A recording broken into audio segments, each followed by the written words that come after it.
Good afternoon, everybody, and welcome to the press conference. Looking ahead to the West Indies Women's Series coming up. The squad for tomorrow is Maniba Ali, Sidra Amin, Anam Amin, Kenneth Imtiaz, Sadi Iqbal, Irun Javed, Nashra Sandhu, Sidra Nawaz, Ali Riaz, Fatma Sana, Amaima Sahel, and Aisha Safar. Sidra Nawaz will captain the team tomorrow in the absence of Javeri Khan. As you're aware, we've been hampered by COVID, a COVID outbreak culminating from our camp on the 22nd of October. We're finally coming through most of that. We still have 3 players that will return to us over the next 3 to 4 days. Today we got 3 players back into the group, so we now have an extended group, but we're still 3 players short. We're also short of Nida Dar, and our condolences go to Nida Dar and her family. Unfortunately, her father passed away a few days ago, so our condolences go to Nida and her family. So I'm happy to take questions from who and when. Thank you so much, David. You can ask your question first, and then whoever wants to ask the question, please mention yourself in the chat or raise your hand. Vadi bhai, over to you. David, what is the fitness for Javeria? Is not fully fit, and what is tomorrow captain? Who is the captain for tomorrow match? Yeah, thanks, buddy. Yeah, Javeria's not quite right yet. Dave, the Javeria, Amaima, Sohail, and Dana Big, they came out of isolation a couple of days ago, so they have been doing some light training. They've been hitting balls, doing some light running. The 3 of them trained with the squad this morning, but unfortunately both Diana and Javeria aren't quite right for tomorrow. So we decided to omit those from the squad. So that's why Javeria is not playing, and Sidra Nawaz will take over the captaincy for tomorrow's game. Huzaifa, and then Fahad. Okay, thank you, Hassan. David, my question is this, that you have been with Pakistan team for almost a year now. You have been appointed back in October 2020. So how you analyze Pakistan cricket team? What are the mistakes we have been doing? Because if we look over the 5 ODI series in the past, Pakistan has just won 1. So what is the biggest issue of Pakistan cricket team? Why we are not producing good result? We have lost against South Africa, England, and West Indies over a period of time. So what we need to do right? Thank you. Yeah, no problem. Yeah, look, I've been here a year, so I've managed the team across 2 series. I don't know about the England series prior to that, but certainly the South African series and the West Indies series. In South Africa, we had opportunities to get better results. Unfortunately, what did stand out from that South African series was certainly our fitness levels, not so much our skill level with bat and ball. It was because we can compete at that level. The issue that we have and we still have as an ongoing challenge is to make sure that we play consistently well over a longer period of time. So that's something that we're still obviously working on throughout all our camps, training camps, and that's the focus of individual players as well, is that ability to compete over longer periods of time and not just to compete well in the 15 over block when you're playing a 50 over game. So both, what we did see, I would say, but in the West Indies series, was after a slow start, even though again we had very good opportunities to win some games early on, we did slow slightly, but in the ODI, in the T20s first, and then in the first 2 ODIs. But we came back very strongly for the last 2, and the cricket we played. The last 2 was the level at which we need to be at more consistently. So that's the challenge that we face as an ongoing group, and something that we continuously obviously look to keep chipping away at. Individual players have progressed and got better. We're fitter across the board as a squad, which is a big plus, which we need to be, where we need to be. But there's still room for improvement there. But individually, players are showing signs of improvement and consistency. So once we do that, hopefully that will show with results from a collective point of view. Right, we'll take next question from Fahad, then Ali Hassan, and then Gomesh.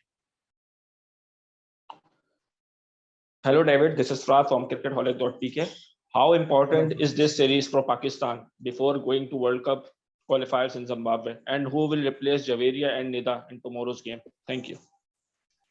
Ali Hassan, DSN ji leka hai. DSN ji bhej diya Ali Hassan ne. Main chai bhai pee ke aaja.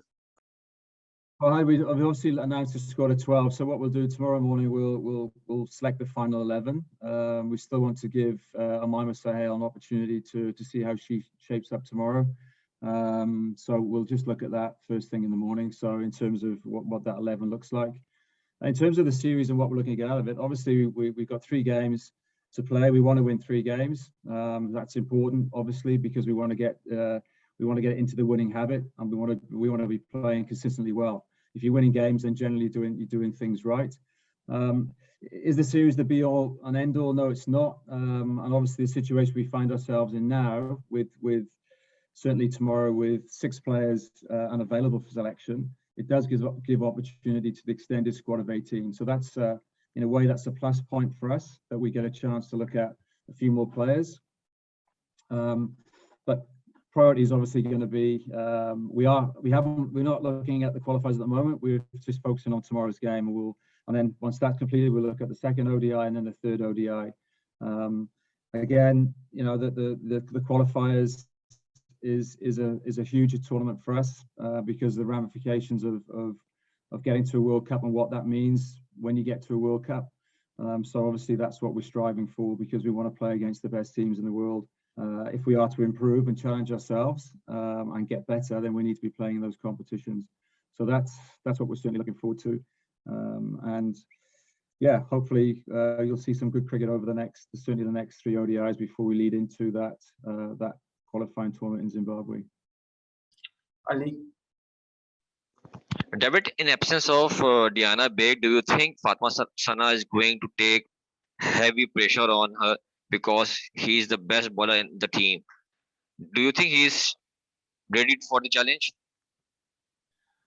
Ali, I think we don't certainly put pressure on Fatma. She's 19 turning 20, so she's a young player. She obviously had a very good finish in the West Indies with a couple of 5-wicket hauls, and was paramount in terms of our success across those couple of games. So yes, Diana has normally led the attack with the ball, but again it's a opportunity for Fatma tomorrow with the new ball in hand, and again it's she's more than capable of doing that. We saw that her temperament in the West Indies, where things didn't go so well with the new ball the first part of the tour, how she came back strong in the second part. So she works very hard at the game. She wants to learn. She's a quick learner. So I don't think we're not putting any pressure on her. I hope she's not putting any pressure on herself, because we just want her to go out and just enjoy her cricket, show what ability she has and the skills that she has. And if she does that, then she'll perform well for Pakistan. Gumesh. Hi, David. I'll start with a follow-up question to something that you had already answered. It's been close to a year since you have taken up the job, and you talked about how connecting to the players was your first goal. How do you look at the way you have operated with the team over the last year, and especially with respect to how the team has progressed with respect to fitness and other aspects, though the results have not largely gone in your way? Yeah, thanks, Gumesh. Look, I do think that personal connection is very important. Obviously, you want to build relationships with players because you want players to be able to trust you as a coach. When players trust you, they tend to buy into your ideas and what you're trying to do. But the key thing for what I've sort of talked to the group around, and it would be with any team, is that everyone needs to be aligned to what the goals are. And our goal is that we want to rise up the rankings, and that's ultimately what we find ourselves at 7th at the moment. We want to be contenders for World Cups, so we want to get the World Cups consistently, and we want to be pushing for the semi-final spots. So as long as everybody's aligned to those goals, then in terms of how you operate, it shouldn't be a problem, because everyone's working towards the same outcome. In terms of the players, what's been pleasing, we have had to look at how we've prepared, certainly, and how our fitness has been, and that's been a significant sort of push from us, certainly since I would say, since we got back from South Africa when Drika Simon was with us. So for that last 6 or 7 months, it has been a fitness push. We saw the rewards of that within the West Indies, and that's something that we've carried on in terms of our preparation.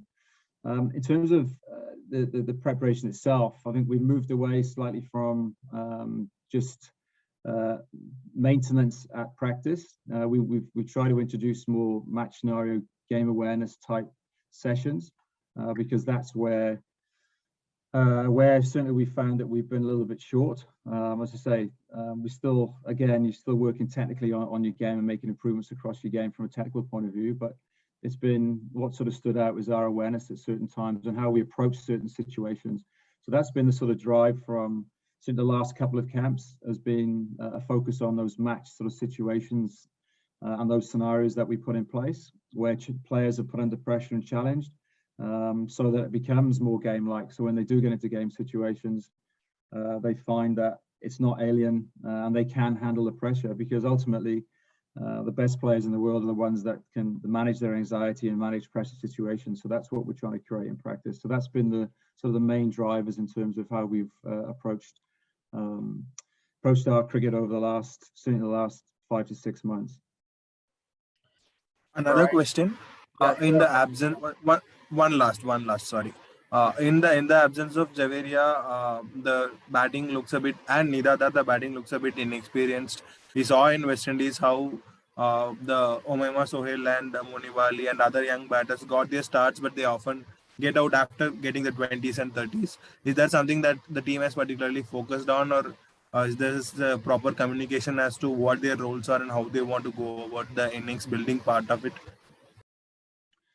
Yeah, look, both those two are obviously young players and learning the games. I think what we found in the West, what was pleasing in the West Indies, was that they also didn't get between 10 and 20. They actually went on to get higher scores, and I think both of them, Amima ended up averaging 38, and I think Muniba ended up averaging 33 across the series. So Muniba was, I guess, her ODI performances were, she got herself in on across most of those innings.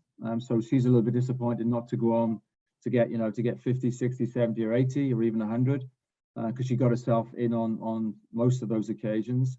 Amima did manage to get through that 30, the 30 run mark and get up 50 plus and got a couple of 60s. So there has been progress there. Yes, again, you talk about there's no Nida Dar, there's no Bisma Roof, let's not forget her, there's no Javeri Khan. So the three most experienced batters aren't playing. But again, as I go back to the point, we do have players that are capable. You've got Sidra Amin, who's played nearly 60 times for Pakistan. You've got Irfan Javed, played 60 games for Pakistan across T20 and ODIs. Aisha Safar has also played 50 times for Pakistan. And that's with Ali Riaz, who's nearly played 100 times for Pakistan. So we have in that top 6, we certainly have players that are capable of scoring runs and performing. And look, this is a great opportunity for them, and I see this as a great opportunity for them. Thank you. So with that, we'll end the press conference. Thank you so much, David, for joining us, and thank you everyone for joining us for this press conference. Pleasure.